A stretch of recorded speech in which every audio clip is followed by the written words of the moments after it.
Hey guys, welcome back to Femhead. Today I want to share with you how to find the best Airbnb. And this can apply to like hostels or hotels or mostly anything, but I'm going to talk about Airbnbs because that is mostly what we stayed in during our last trip. Well, I was told in a recent video that I needed to stop talking about travel because I think I travel a lot, but I just don't.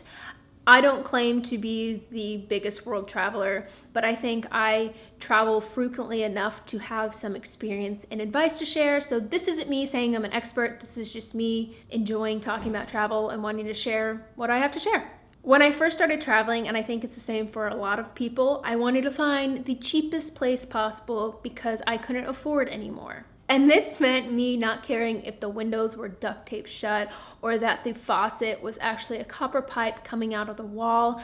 I just wanted it to be cheap.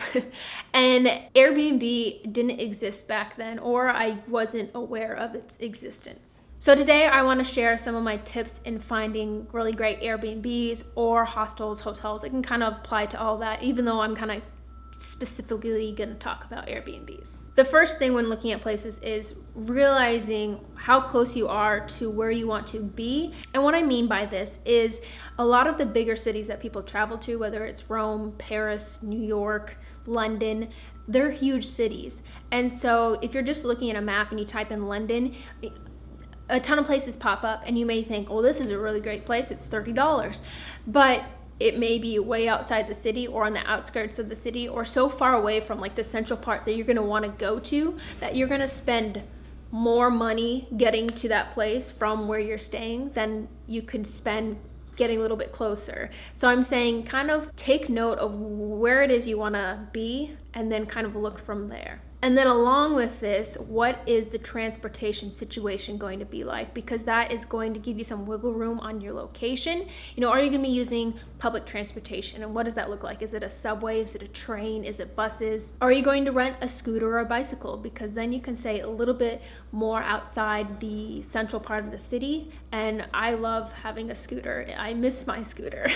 And then kind of along the lines with location, one thing I like to do once I kind of have a couple different places I'm looking at is I like to go on Google Maps and take that little yellow guy and drop him on some of the streets around the area to kind of get a feel of what the area is like. I always like to look and see in that city where kind of the bars and the party scene is at and try to avoid those because I go to bed early and I'm not into the partying scene. But if you are, then those are things you could look for to be by. And you can read reviews because oftentimes if it's like a noisier place or if it's more of a party scene, people will say that in the comments. Next, traveling in numbers really benefits you. Two examples of this is in France, we stayed in this ridiculous chateau because there was 5 of us. In Bali, every single place we stayed was this beautiful villa because there was 5 or 6 people. And so what may seem like this place is really expensive and you couldn't afford it on your own, when you have 5 or 6 people, it can get broken down into $20 or $30 a person a night. Because if you're traveling solo, usually hostels seem to make the most sense when you're trying to travel on a budget.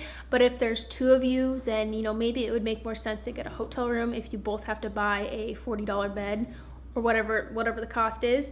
And if there's 6 of you and you would have to get 3 hotel rooms, maybe it would just make more sense to get an apartment or a house. The next one is kind of a funny one that Michael taught me, but when you're looking at photos of a hotel, look at the bedding, because while you may think this is a great hotel, if you look at the bedding, some bedding just screams, I'm going to smell like cigarette smoke even though I am a room listed as a non-smoking room. Next, don't forget to check out the added perks. Some places have free airport shuttles, bikes you can use, a free breakfast. Hell, all of the places we stayed in Bali had a staff, which is just ridiculous and it's not something you get here. But know kind of what the perks are and make the most out of them. And finally, look at multiple websites. Look between Hostelworld, Hotels.com, and Airbnb to kind of compare different places you can get for your budget. And if you're looking at Airbnb and there's a place you really like, but it's a little bit over your budget or way over your budget, don't be afraid to write the host, especially if it's low season, wherever that place is, and say, I really like your place, but I only want to spend blank. Can you give me a discount? And more often than not, they will give you a discount. But yes, I want to know, what are your experience and tips that you have with traveling and finding places? What are your like go-to things that you look for, and just fun little oddities like that. And with that, don't forget to subscribe, and I'll see you guys in my next video. Bye. Hey there, I'm not here to tell you subscribe because you're gonna already do that, but what I can do is share with you some of the really cool things that I've created to help you take your relationship to your body to that next level. It's time, you guys, for some self-love and some shameless self-promotion.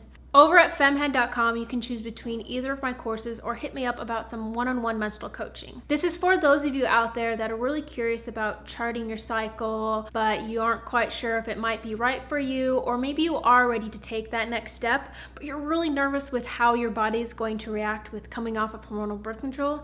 You guys know who you are, and I say give yourself a chance, give me a chance, let me help you, and let's create some beautiful menstrual magic together. I'll see you over there.